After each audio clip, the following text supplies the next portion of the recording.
The airport Attention! went from loud Evacuate to the terminal straight-up immediately! feral in about 2 seconds. 1 minute it was the usual holiday mess. Kids whining, coffee spilling, wheels clacking on tile, and the next, an alarm ripped through the terminal like a bad memory you can't shake. Red lights flashing, a robotic voice barking. Evacuation orders nobody really processed, because panic don't wait for instructions. People bolted. Bags got dropped. Someone yelled about smoke near Gate C. Someone else tripped. And the whole place turned into a river of bodies moving with one shared thought. Get out now. Through all that chaos, one man stayed planted in a plastic chair by the window, coat still buttoned. Briefcase, tucked neatly by his feet like routine, was the only thing holding him upright. His name was Evan Cole, and if you saw him on TV, you'd know him as the CEO who never cracked. The guy who spoke in calm sentences while companies rose and fell behind him.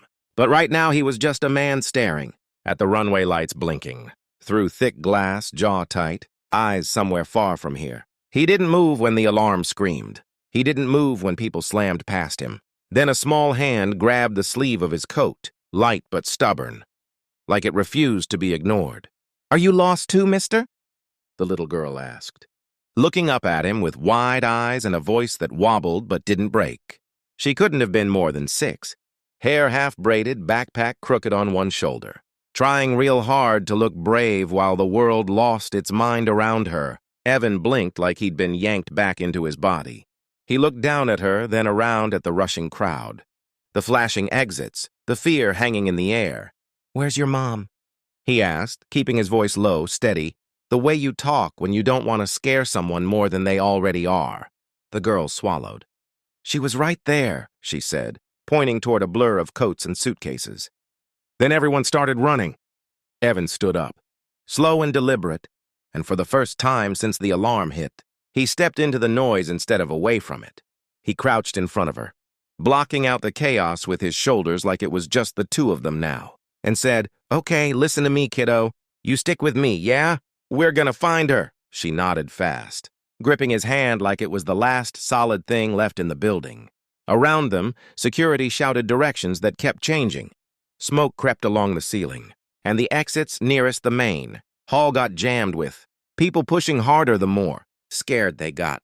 Evan scanned the terminal, eyes sharp, counting, measuring, noticing things most folks missed when fear took over, the emergency doors near baggage. Claim, the maintenance corridor half hidden behind a closed cafe, the way the airflow shifted when smoke thickened.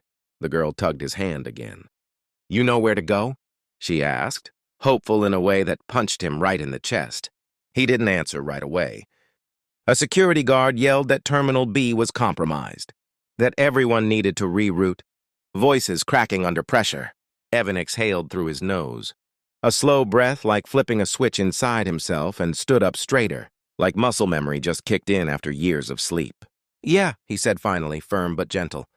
"I got an idea." He lifted the girl into his arms so she wouldn't get knocked down by the crowd, her small fingers clutching his collar, and started moving against the flow, cutting toward a side hallway most people didn't even see. Someone shouted at him to turn back. Someone else followed without thinking. The girl pressed her forehead against his shoulder and whispered, "You're not lost." Evan didn't respond, but his grip tightened. And as they disappeared into the narrower corridor while alarms screamed louder behind them, one thing became real clear. This wasn't just an evacuation anymore. This was a choice. And whatever waited ahead, he wasn't walking away from it. The side hallway felt like a different universe, quieter but tighter, lit by flickering fluorescent lights that buzzed like they were one bad second, away from giving up. And Evan moved fast but controlled, boots hitting the floor in a steady rhythm while the little girl clung to him, her cheek pressed into his shoulder, her breathing quick but trying real hard to match his. Behind them, the main terminal roared like a storm you don't turn your back on, alarms echoing, voices bouncing off glass and steel. But in here, it was just the hum of vents, the smell of smoke creeping in low, and Evan's mind snapping into problem-solving, mode like it hadn't done in years outside a boardroom. He spotted an airport employee crouched by a service door, radio crackling, panic written all over his face. And Evan didn't slow down, just said, "Which exits are still clean?" In a tone that didn't ask, It expected an answer. The guy blinked, pointed down the corridor. Stairwell F leads outside, but it's blocked halfway. Maintenance stairs behind baggage. Control might still be clear. Evan nodded once like that was all he needed and kept moving. Turning sharp left, pushing through a door marked staff only, ignoring the protests, because saving time mattered more than permission. The girl lifted her head, eyes wide.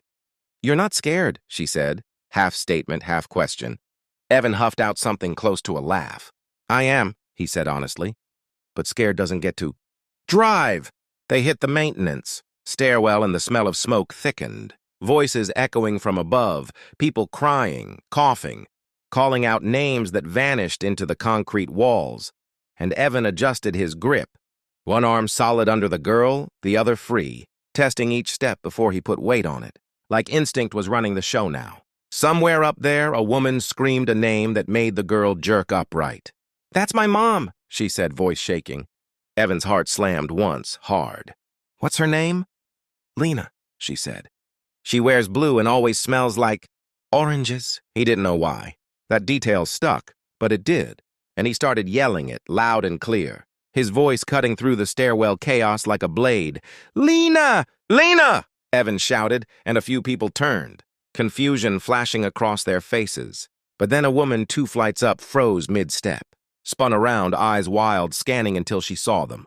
And the sound she made wasn't words. It was pure relief breaking loose. "Mia!" she screamed back, pushing past strangers, tears streaking down her face as she ran down the steps, almost falling into them.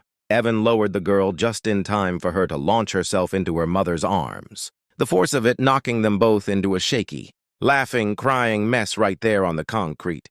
And Evan stepped back, giving them space, chest tight in a way he hadn't felt since he stopped, letting himself feel things at all. The reunion didn't last long, though, because the stairwell lights flickered hard and smoke started pouring in from above, and Evan snapped right back into motion. "We gotta move now," he said, already guiding them toward the lower landing, voice calm but urgent, like he'd been born for moments when everything else fell apart.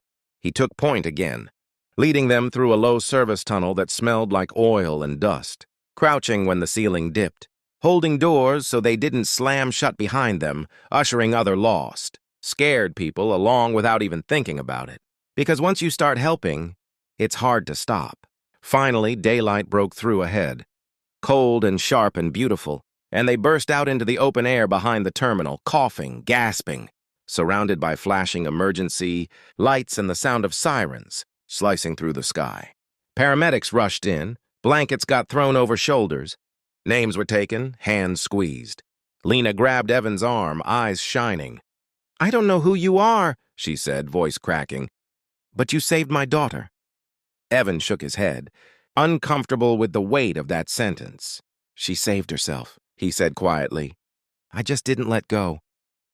Somewhere behind them, flames licked at the terminal windows, smoke pouring out like a warning the whole world could see. And as Evan stood there watching a little girl wrapped in her mom's arms, safe against all odds, something inside him shifted, heavy and slow, like a door he thought was sealed forever just creaked open.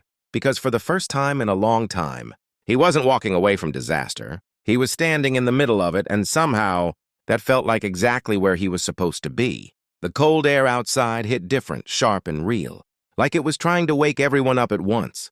And Evan stood there, wrapped in a borrowed emergency blanket he didn't remember accepting, watching firefighters disappear into smoke while medics moved fast and steady, turning chaos into something almost organized. And for the first time since the alarm started, his hands began to shake. Not big dramatic shakes, just enough to remind him that adrenaline always collects its bill later.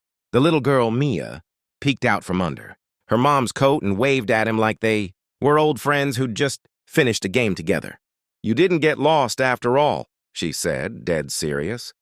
Evan smiled, a real one this time, the kind that sneaks up on you when you're not guarding it.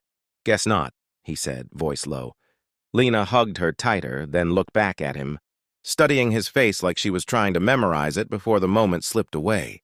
"You didn't have to do what you did," she said. Evan shrugged, staring at the ground for a beat. "Yeah," he replied, "but I wanted to. Somewhere nearby, A security supervisor was barking orders into a radio, glancing at Evan with a look that slowly shifted from irritation to recognition, then disbelief. He walked over, squinting. "Sir Evan Cross?" Evan exhaled through his nose. "Depends who's asking."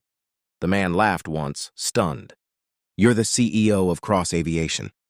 "Holdings," the words landed, louder than the sirens, and for a second, everything went quiet around them. Lena blinked. Mia's mouth fell open. "Like airplanes?" she asked. Evan crouched down to her level, nodding. "Yeah, kid. Like airplanes." She thought about that, then shrugged. "Cool," she said. "But you carried me, so you're also like a firefighter." Evan laughed, short and surprised, and that laugh did something to him. Cracked through years of armor he didn't even realize he still wore. Eat news. Vans showed up fast, cameras flashing. Reporters buzzing like flies that smelled a headline. But Evan stepped back, shaking his head when one tried to shove a mic in his face. "Not today," he said, firm but calm. And he meant it, because this moment wasn't for spin or shares or stock prices. It was for the quiet truth that he'd run toward danger without, checking his reflection first. He watched as Mia and Lena were guided toward a warming tent. Then Mia broke free one last time and ran back, slamming into him with a hug that knocked the breath clean out of his lungs. "If you ever get lost again," she said into his coat, "you can borrow my mom too, but only if you bring snacks." Evan swallowed hard and nodded. "Deal," he managed. As they disappeared into the crowd, he finally let himself sit down on the curb, lights flashing red and blue across his face. Smoke rising behind the terminal like the end of one story and the start of another. Later, much later, when the airport was closed, and the fire was out and the world had slowed enough to breathe, Evan stood alone near the edge of the lot, staring at the wrecked building that carried his company's name on one side in massive steel letters. He expected guilt, anger, regret, something heavy. What he felt instead was clarity. He pulled out his phone, typed a single message to his board, and hit send emergency review. Every safety protocol, no shortcuts, no excuses. Then he looked up at the night sky. Planes rerouted and grounded, stars faint but stubborn. And for the first time in years, he wasn't thinking about control or distance or staying untouched. He was thinking about a small voice in the middle of chaos asking a simple question that changed everything. "Are you lost too, mister?" And standing there, breathing in cold air and second chances, Evan finally knew the answer. Because sometimes it takes losing your way in the smoke to figure out exactly who you're supposed to be.